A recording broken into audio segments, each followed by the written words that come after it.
Hello, my name is Joseph Shahadi. I'm the executive director of the Art of Brooklyn Film Festival. And for the first time ever in in 16 seasons, Anthony DeVito, our co-founder and producing director, is joining us on a live panel. And so it's an auspicious occasion. How do you Yeah. feel? You feeling good? Anything can happen. Anything can happen. So you may be familiar with Anthony because he may have corresponded with you around screening your film if you are a festival filmmaker, or you may have seen him at the festival or out at an event. What you probably don't know about him is that he has over 25 years experience as an advertising executive, as an art director, managing advertising and marketing. He's a copywriter and creative director, and he worked with some of New York's top ad agencies on campaigns for TV and print and interactive and social media.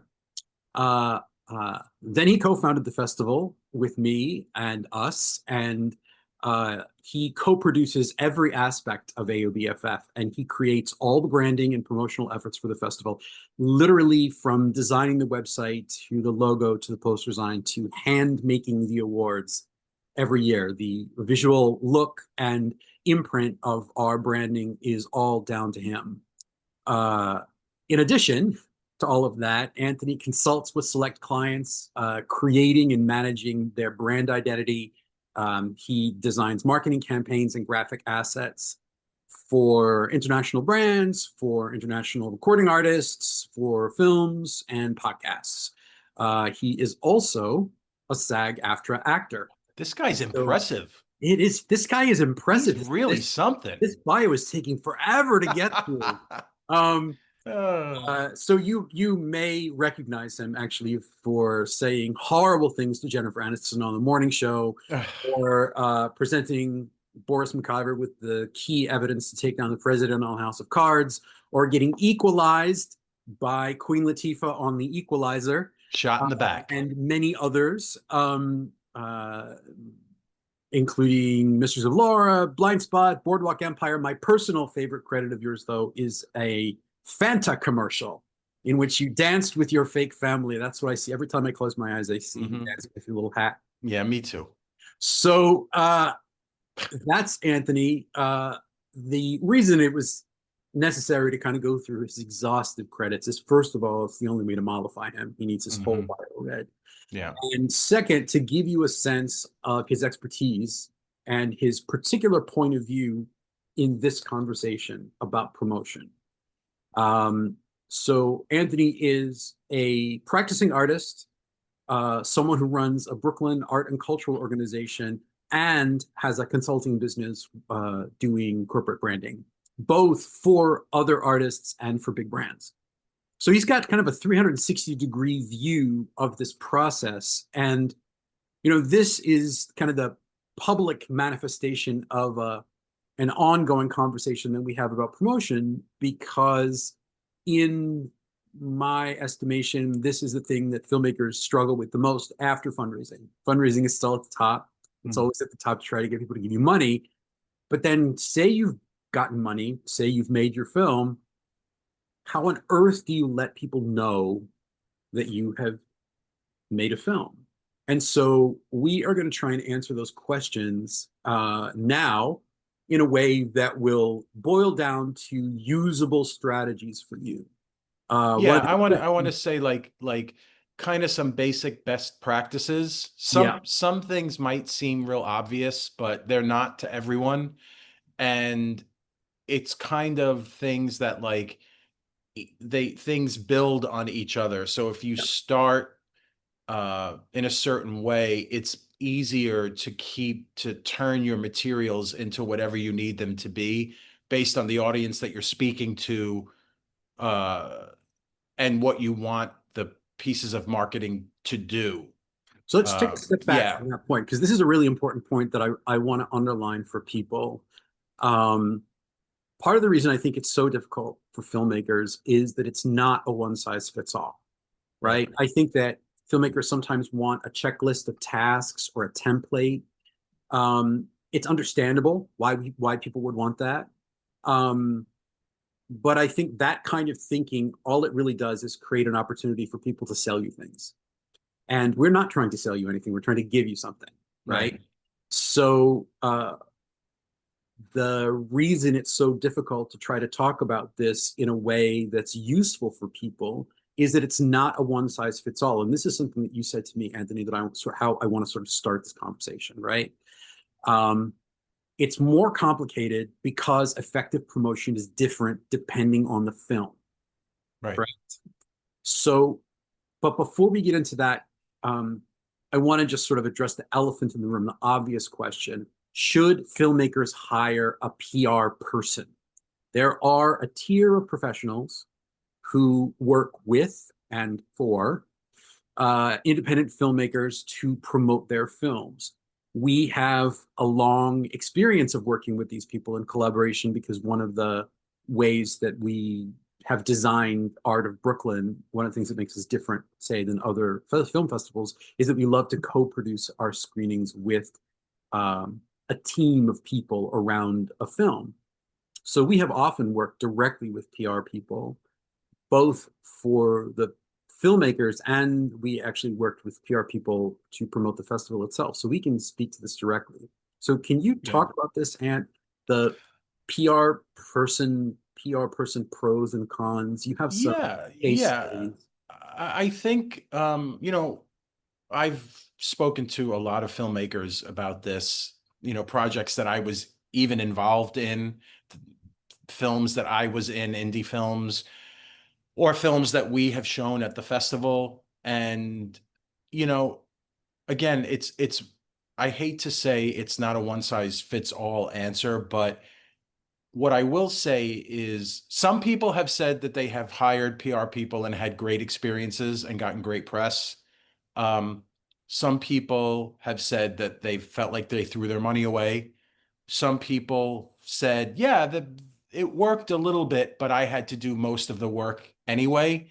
And I think that's kind of the core of it, is that you, as the filmmaker, or someone on your team, whether it's the producer or it's a team effort, you will have to generate the materials that the PR person uses to try to get you what you want based on why you're hiring them. Because are you hiring them to get you press because you're in the fundraising stage and it's an exciting film that's coming, and maybe, like, what's your hook that you feel like you can get press out of it, other than, is there a celebrity involved? Is it in a very specific topic? Is it, is it what is the hook that will warrant hiring someone So to? what you're saying is that it's sort of like hiring an accountant to do your taxes, right? That the accountant files the taxes and they're the person between you and the government to submit the taxes, but you have to do all the prep yourself, right? You can't just hand a box full of receipts to an accountant and expect them to make sense of it. And for those of you who are artists and have done taxes as an artist, you know exactly what I'm talking about, right? Right. A lot of setting yourself up to succeed, even if you work with a professional person. And so it sounds, Anthony, like what you're saying is that you have to identify what those assets are depending on what the goal is for the promotion. Yeah, like that's why I'm kind of saying, like, before you even are creating pitches or press pitches or whatever they are, you have to have the stuff in place. And from a branding point of view, the stuff, you almost have to think of it as like, uh, I mean, it is a brand. I mean, it's a brand for your film. Mhm. So what are the elements of a brand? Usually, traditionally, it's things like a color palette. Like, I'm talking about visual elements first. A color palette that you stick to, um, a selection of typefaces that you use for everything, like oh, our headlines are in this typeface and the body copy, the body text is in this typeface. And I'm just going to interrupt you because this Yeah. is all really good, and I want to go further into this, but I feel like we skipped over a little bit the should I hire a PR person Oh, question. yeah. Well, So I yes. just want to address this directly. Yeah. Um, we have seen it work, right? It could work. It really depends on the project, and it really depends on the PR person. Um, let's just say Yes. we have also seen it go spectacularly badly. Yeah. I mean, Um, the truth is, I don't have like a stock answer for that because, well, but perhaps the guideline is when you're researching a PR person, right? yeah. You need to have it's their job to demonstrate their value to you, Yeah. right? Anybody can call themselves a PR person. Right, but what is their track record? Word of mouth is really important. I mean, that's one thing that like filmmakers are really good at as a community is recommending based on their own experience, whether it's a DP or a makeup person or an Right. actress. So ask around. Yeah, Did you work with definitely. someone who worked who is there a filmmaker that you have who's a peer whose work is maybe not like yours but is in a similar category to yours that worked with someone that got them something. And Right, the thing is, the question you need to ask is what is that something, which we're gonna get back to, right, because the other thing that Anthony and I always talk about is how different things are now than they were when we started the festival. Print press is almost non-existent now. So working right. with someone who says, I'm going to get you print press, either they aren't, or it's going to be press that it would be very easy for you to get for yourself. You know, so Yes. that like, so the question is, what is it if you're going to pay someone rather than just thinking generically, well, they're going to promote and not really specify what your goals are? I Right. don't think that's a good use of your money, even if you have money to spend. Yeah, I don't think, I mean, I But don't, the thing is, I don't think a PR person will figure all of that out for you. mm, Like you have to kind of come in with a plan. correct. Unless you have an unlimited budget, then, good for you, but most of us don't. Even then, even people who have money to burn, do you have money really to waste on someone who's not really closing the deal for you? You Yeah, know, but that's what I'm getting back to. Like, when you look at someone, it's almost like interviewing, a vendor, because that's what they are. Um, what's their, who are they? What's their track record? What have they done for projects similar to yours? And I don't mean like, oh, it's an indie comedy. I mean, like, what's the budget of the project? Are there stars in it? Is it a studio thing? Is it an indie? Because there are a lot of PR firms out there that have very impressive credentials, but would that be the right fit for, say, an indie feature that you self-financed, or something like a series that's very low budget, really good, but isn't a star vehicle. so the So reason that Anthony keeps coming back to the idea of stars is that not because things with stars in them are inherently better or no. even inherently more saleable, they aren't. But the way press has evolved or devolved, that's one of the only ways you can get people to write about you, right? Is if you Yeah. star Yeah. a And name and if you in have your a, film, yeah. or unless there's a different kind of buzz around you as an independent filmmaker, then you're the star, right? Right. Um, like you see what's happening now, the evolution of oh god, what's the kid's name? Kane, who's made Backrooms, right? From Right. Right. YouTube to this film. I mean, there are names in that film, but they're not huge names, right? So um, I think the way to maybe hold it, if you're an independent filmmaker, is to think about what's the hook, which is the Right. way when we did used to approach print press people, and I mean back in the days when there were people who worked, an arts beat that largely doesn't exist anymore, even in New York. Um, like, what's the hook? Not just I made a movie, it's the best movie it could possibly be. Please like my movie. But like, I made a movie and it is doing X, or Right. I made a movie in the tradition of Y, or, you know, Right. And what is the goal of the piece of press that you're trying to get? right. Is the piece of press that you got into a film festival in that city, and you want press from that city so that you can try to sell more tickets? Is it press that you are launching a GoFundMe, for example, or a Seed and Spark to finance the film, and but there's a hook in the film that the press might find compelling, um, or is it like, are you will you do you want did you win an award and you want press to maybe cover the fact that you won an award that's important? It the goal of the press, the pieces of press are different, and what do you want those to do also affects the timing too. Like, how far in advance do you send the pitches out? Um, because they don't move. Sometimes they move really quickly and sometimes they don't. And you never know what they're going to react to or ignore. Right. You may get a great piece of press from some place and you think, okay, well, next year I have something else, and they'll just ignore that. Even if it's the same writer, it doesn't, there's no like, there's, it's very hard to predict.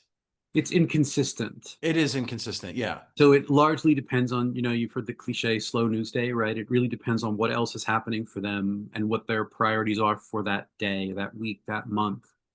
Um, so it isn't a personal thing, but this brings us back to the thing when I interrupted you before and you started to talk about building the brand that Yeah. um, before we get into that, I think this is a really important point to highlight, right? Um, what is it do you want out of the promotion? And this, I think, is a question that you need to ask whether you're hiring someone else to do it or whether you're doing it yourself. And to just put a kind of period at the end of that PR person thing, I'll say that in my experience, no one will fight as hard to promote your film as you will. Yep. And we have worked with filmmakers who have done an amazing job of promotion, who understand that it is part of the process that they're working in. I know that there are a lot of filmmakers who dread it, but I think part of the reason that they dread it is because it seems mysterious and it's like it's filled with invisible obstacles and gatekeeping. And so that's part of why we're having this conversation, to try and address some of that. That if it seems more intelligible, then maybe it will be easier for more people to manage themselves, whether they're the ones executing it or it's a PR person. Right. But that kind of goes back to, it all links back to when you have the stuff in place, it becomes much more modular and easier to do more quickly. Like, uh, the whole point of the brand is to make it clear that whatever the communications are, they're all coming from the same place and they're about the same thing. Say that again. What did I say? You said the point of the brand Yes, is the to point make of the brand. sure that you're communicating that that everything is coming from the same place about the same thing. Right. Like That it's this not this film, randomized. this film, because there's so much visual noise out there all the time. So that's not to say that your look and feel and tone can evolve over the lifespan of the project, but you have to have some kind of um, like some strict kind of guidelines. Uh, for example, just it doesn't get more basic than, say, orange is a key color for this film for whatever reason. We love orange is in the poster, and we're going to use that, and we're going to use this particular font that looks like a paintbrush. I'm just pulling that out of the air. Mhm. And that's the font that we used for the title on the poster. That kind of and then the visuals are treated a certain way. Like maybe it's stark black and white photo of the actors on an orange background, for example. There becomes like a brand identity which companies use, everything use. That's how you know something is McDonald's or Coca-Cola. It's a brand identity that, especially when you're not established, it has to be pretty tight because nobody knows who you are yet. So you create stuff with like you can look at it and like you have a few different pieces of communication and like, do these look like the same thing? Or am I confused by, I don't even know if this is the same movie because they look like they were created by 4 different people that didn't talk to each other. It's confusing and people are very easily confused. And it's very easy when you're just a little bit confused to just pass something by. So it has to be simple, but not simplistic. Like simple can mean like maybe your film, the poster is very like frantic, but but that's like the concept is simple. So maybe everything flows from that. And if you're pitching, if you're using these materials to pitch, one of the things I've learned and we've learned as we try to get press for the festival or individual screenings at the festival, I try to do some old school, like if you're emailing, I don't attach files to the email because it might automatically go into spam. That's a real basic thing, but I don't do it. I will have a press release written for whatever the thing I'm trying to get press for. You won't just have one press release. We use, there's a free service called prlog.org, and you can do free press releases there. They're ad supported. Nobody cares. Like if there's an ad on it, it's basically so that when you say you have a very short pitch to a writer, say an entertainment writer at a magazine or a newspaper that you're trying to get some press from, and say, oh, you have a few lines, read our press release here, and then you insert a link so that the emails that they get are really short. Because if somebody opens up an email with 6 paragraphs, I guarantee you they're not going to read it. And that tells them that you don't really know how to do this, which means they probably won't take the project seriously. And they'll trust a PR log link. It's not just a rando link that Yeah, I'm not yeah. on that. There are several Right. sites that do it. They can also get very expensive, but PR log has a free option. So again, if there's a hook, you may get press just from posting it onto PR log, but then it becomes your link, almost like you have a Dropbox link, which you can also have, and the assets for the film can be there. The poster, vertical and horizontal, because when press will almost always ask for a horizontal image, an HD sized image. They don't usually like the vertical ones. They always ask me for a horizontal. So when I design our poster each year, you'll see I always do a poster that's a collage of all the film posters, because it shows how great everything looks, and it shows that we have a lot of stuff. It like communicates a lot without saying anything, just like, oh, lots of films. But I always do a vertical and a horizontal so that it's done. Um, this is an element of branding is your film freeway page.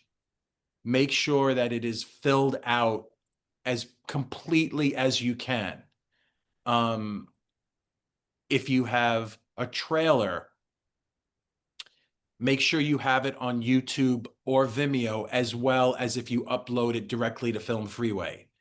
Because, for example, we use Eventive, as the filmmakers know, and our trailer, they take YouTube and Vimeo links to embed a trailer on the film page. Often everything moves so fast that sometimes you don't have time to go back and track one down. I will look, but sometimes it just doesn't exist. Make a trailer. These are things that are filmmaking and editing things, but make a short teaser, make a promo, and always have them in the bank so that if I am looking at what your stuff is, a press kit, but don't send a PDF with everything in it. No, Send that's a very old link to a fashioned now. folder. Yeah, because it's like a PDF. It's like you're asking me to copy text out of the PDF and then is a zillion hard returns. It's very like you have to make it super easy for people to say yes to what you're asking because That's a really good point. So I'm gonna stop you because I want to underline that and I want to go back and summarize because you just hit us with a lot of info. I know it's a No, it's lot. okay. It's good. It's actionable, which is the point, right? That's why we're having this conversation. Yeah. So you started off, just to summarize, you started off talking about brand identity and gave us some basics about that. You talked about key color, you talked about the importance of typeface and font, right? That it's important that whatever the creative decisions that the team makes, that it be around a project, that it be cohesive, Yeah, that all cohesive of the is the assets most, look yeah, like they're coming from the same place about the same thing, right. that they're not so high concept that you're doing yourself a disservice. I don't think that that kind of high concept promotion works, and it weirdly feels out of date now. There was a moment where people were doing um, independent filmmakers were doing all sorts of fun ancillary things. Um, I don't want to use a specific example because I don't want to throw any filmmakers under the bus, but I don't think that people are responding to that in the same way as they used to. I think that Well, keeping it straightforward yeah. in terms of the assets around the thing seems to be the most usable. And then depending on the project, if you're building on top of that, but never that instead of what Anthony said. No, no. What the thing is that, the thing about a brand is that any brand will evolve. And the thing is it builds on itself. So if you have a film, it doesn't mean that like you only can have the same three pieces, the same three visuals, because that will get boring and you run the risk of burnout. So what are So the must-haves, Ant? What you listed a bunch. yeah, A movie poster is a must-have. yeah, vertical and horizontal. Vertical and horizontal, oriented both ways because Yeah. that's what's most usable. Hmm. A completed film freeway page. Yes, with all if you have social media, and you should, even if it's not for yourself, your personal one, you should have one for the project. Mhm. They please list them there. If it's in Instagram, we use Instagram most, but there's Instagram, there's Facebook. I don't bother with X or whatever it's Twitter. I won't even call it X, but Right. I don't bother with it. But Well, some it's people pretty do. useless now anyway. Yeah, It's not like yeah, we're taking a principled stand by not right. using X. No one is using X. Not seriously. But uh yeah, so I don't want to get ahead of myself. So basics like that, but make sure that everything is filled out and go back and update it. Keep it updated. So as you're submitting to festivals, the festival has a real sense of what the film is and what it has done and what like if it's won awards, where it has screened. If you want a director's statement, there's stuff in there that um, you know, is just basic, super basic marketing stuff. And I will say, I should have said this up front, but do not use AI for any of I was this. going to say I will say it three different ways. Never use AI, don't use AI, and you better not use AI. because people The could tell, and it's an immediate turnoff. It it's makes a you seem amateurish. It makes you it's feel like yeah, you it's don't know what you're doing, that you right, can't talk about your own work. right. And it And also, because of what AI is, makes everything sound generic. right. The And it thing that will shows, sell your sorry, film, the thing in promotion that is most important is your uniqueness. right. And if you use ChatGPT to try and come up with descriptions for what your work is, you're just going to make it sound like everyone else's work, Right. not like yours. Right. When you are an independent filmmaker, your unique voice as an artist is your most valuable asset. Um, Using AI to create any of your materials destroys that. And you're basically people who use AI are not artists. Right. And I will die on that hill, and people can get salty about it, and good for them. But if you are if you're working hard to get your work out there and try to do the best for your film and for your own career, AI will AI materials will undo all your hard work Right. because nobody will trust that anything in it is real. Right. And so it's again, like with X, it's very easy to make an ethical argument against AI. We're not doing that necessarily here. Um, what we're saying is that if you're the point of this exercise is to teach you strategies to promote your film, that you will undo your own promotion if you use this tool in this way. Yeah. The backlash against it is profound, and particularly, I think, in art spaces and film and TV in particular, there's a lot of anger around it. You just don't want that smoke. Having said that, I understand that writing is not everyone's gift, and it's hard. It's extremely hard to Mhm. describe your own work. It's hard for all of us, but it's hard for all of us.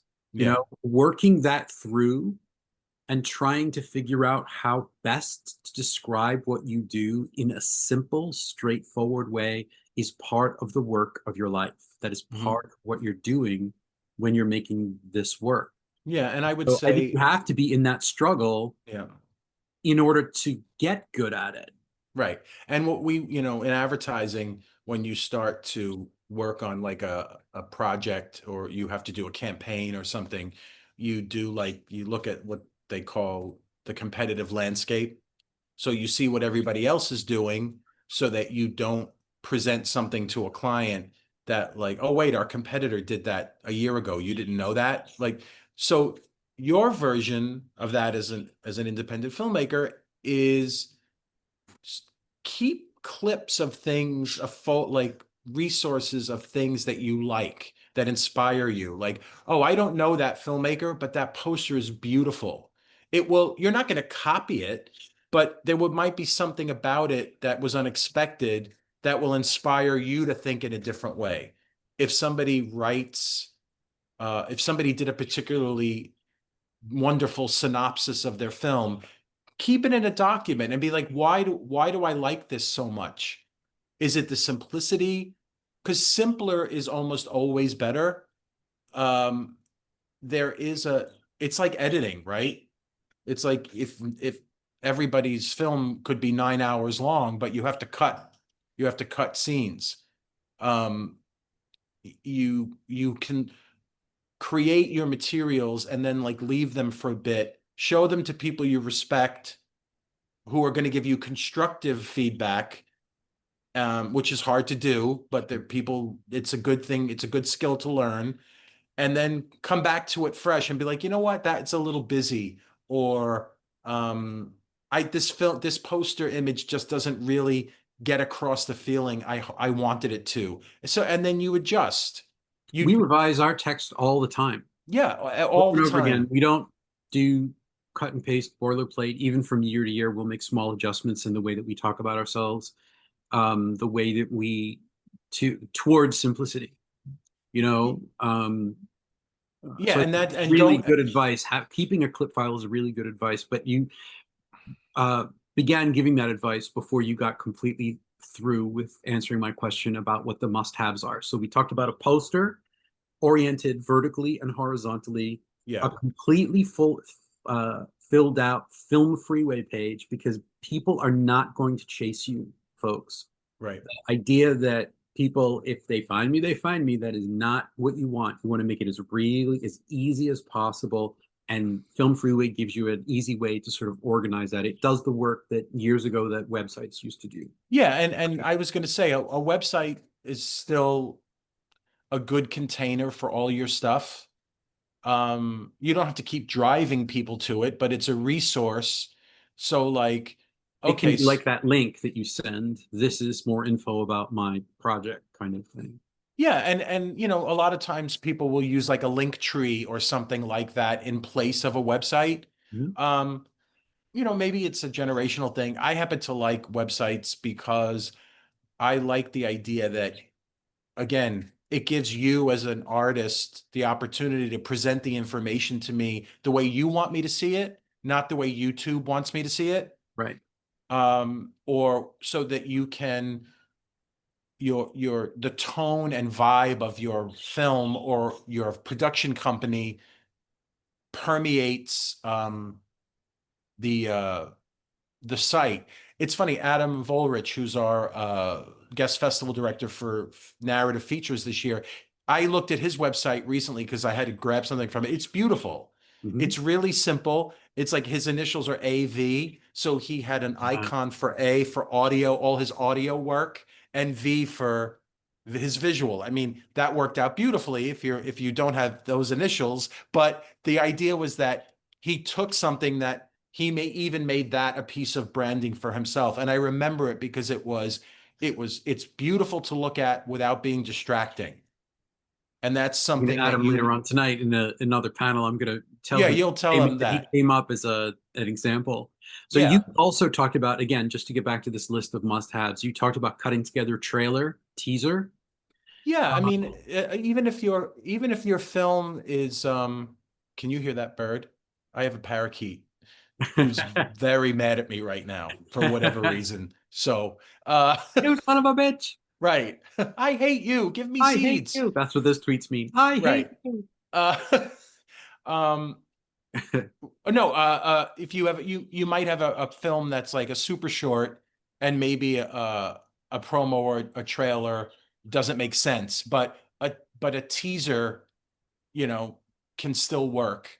Um, it's one of those things that I think, But don't you think that's what you can use content for? Like if you're making content around your film, yeah, uh, Instagram Reels or TikTok, uh-huh, images from the film, behind the scenes for the film, that could, right, yeah. for I mean, content for a film that's creation, short that doesn't where a trailer doesn't make sense because the film's yeah. short, that can take the place of that. Content creation is a whole other conversation, but Right. you'll see like the film that we have that's our closing film, Regulars. Take a look at that on their Instagram, which is look on our page as well. And they've done a wonderful job of kind of using the look and feel that they created to make content that isn't just a clip from the film. They did a thing that was really funny. They took characters from the film as though they were signature cocktails, and the ingredients were really funny. The ingredients were about their personality traits. So it was again, it makes me want to see the movie. So that's an example of sort of specialty promotion that does work, right? Yeah. Because it builds on the other stuff. They have all those other things in place, so that gives them a little leeway to play and build out the world of the film for people to generate the interest. Yeah, Very good example. as your brand is starts to have a lifespan and it's not no pun intended, brand new, you can start to like play within it more. Mm. But at the beginning it should be real simple and real like introductory in a way, like this is this new project I'm working on that I'm fundraising for, or oh, guess what, we reached our goal, we're going to start shooting, and here's some behind the scenes stuff. But it's um you know how do you show your cast photos? We had Dead Birds this year, Joe Thayer. I just happened to see his Instagram, and he did a really nice, he took like an image of a brick wall and the pictures were done and the frame was all a certain way. So it becomes like a template. Mhm. So every time he posts a picture of someone in the film, like it looks like it's from his world. So it's like I said, it also shows to the industry that you kind of understand how this works. And that, again, you want to make it as easy as possible for everybody to say yes, whether they're an investor or an potential audience member, a ticket buyer, a distributor. Like they want to be, oh, this person's got their act together. I want to experience this project. I want to watch this film. So this goes back to your earlier point of asking yourself, what do you want out of the promotion? Right. What is the goal? So examples of goals might be press, as in a pull quote. You can always use a pull quote. Doesn't really matter where it comes from. Right. Building an audience for a screening, a particular screening. If you're in a new city at a film festival, um, or if it's a screening that you're producing yourself, or a series of screenings you're producing yourself. Um, Getting distribution. Uh, Also, part of promotion is making sure that your peers and your potential collaborators and employers see that you're working, and that sets you up for the next opportunity. Hmm. And if you decide, like many Doing a lot people of are, work. to self-distribute once you're ready for that, the branding becomes really important because you're now introducing your film to a mass audience. Um, Maybe you have a theatrical run in small cinemas around the country or in your region. We know a lot of filmmakers that have done that. Mhm. Withdrawal, which was in our Aaron Strand, who um, was in our festival last year. He's done a great job of creating, kind of building momentum around his film for theatrical run in Georgia in great spaces, but And the Matt and Melissa, branding supports that. right? And Matt and Melissa did a similar thing with Mother of All Shows up in Yes, Canada, in Canada, right? That right? they were a few years ago, and that was a great feature film. So the thing is, the branding, once your film kind of reaches its final, where is it gonna live? Are you self-distributing it? Is is it on YouTube? Is it Did it get picked up for some sort of distribution? I mean, that's when, a distributor will want really strong branding. They'll Right. require it, and they may even like tell you, no, this is not good enough. We need a different kind of poster because it won't this no one will respond to this. Right. We've seen that happen, right? Yeah. Distributors have demanded that people go back to the drawing board with their poster. So poster, it seems like an old-fashioned thing, but it's maybe still a really central part of this. Yeah, it's your calling card. It's the first thing people will see, like a billboard, and be like, "Oh, what is that?" Um, and it's, not every film is can be boiled down to, "Oh, I know what this film is about." It Right. doesn't really need to do that. It just needs to get people interested in learning more. It's the Right. way in. Less about what it's about necessarily, and more about how it feels, Yeah. which is why the visual language becomes important. Hmm. Think, oh, I like the way it's suggesting that this feels. I want to feel that.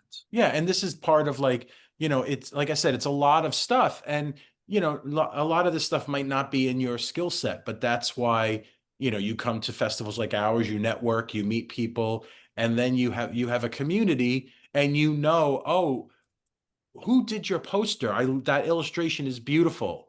And then you'll know that person, or this is the kind of thing. Part of this is like learning how to kind of be your own creative director and evaluate work that other people are doing for you and be like, yeah, this is beautiful, but it's not white. It doesn't feel like my film.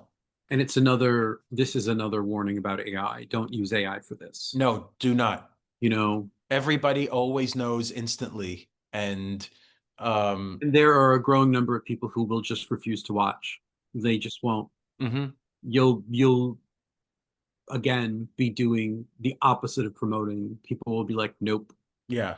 The slickness Yeah, and the kind of instant gratification that AI gives is tempting, but it's not, the result will work against you. And you don't want that. correct. So, uh, what you say about skill set, I appreciate that, and it's true. People are all at different uh, places with this, but nothing that you have said is unattainable to an average person. Nothing is specialized knowledge that you've said. All the strategies and the goals that you've laid out are all reachable by people. Hmm. So I feel like it's important to say that. Like none of this is beyond you. Right. Um, there is a certain one of the things I think and that you're saying is to be a bit more systematic about it, so you're not flailing, Yeah. creating things out of order, and knowing what's really important. A poster is really important. It's important that it's oriented Yeah. horizontally and vertically. A trailer is really important, or digital assets that do the work of a trailer, right? Having Hmm. all of your contact information, your summaries of your work and your bio and your collaborators all up to date on your Film Freeway page so Yeah. that easily accessible. Yeah. And those are all like business things Right. In your that IMDb, doesn't mean that they can't be each be creative, right. but they are business like deliverables that are that you can't really, if you really want to like people to take you seriously, you can't just say I don't feel like doing that because it's boring. You have to have it. So Anthony, this was something that when we were talking about planning this, that you said that I want to introduce into this, that rather than thinking of promotion as a list of tasks like a checklist, Mm, think of it as designing a campaign.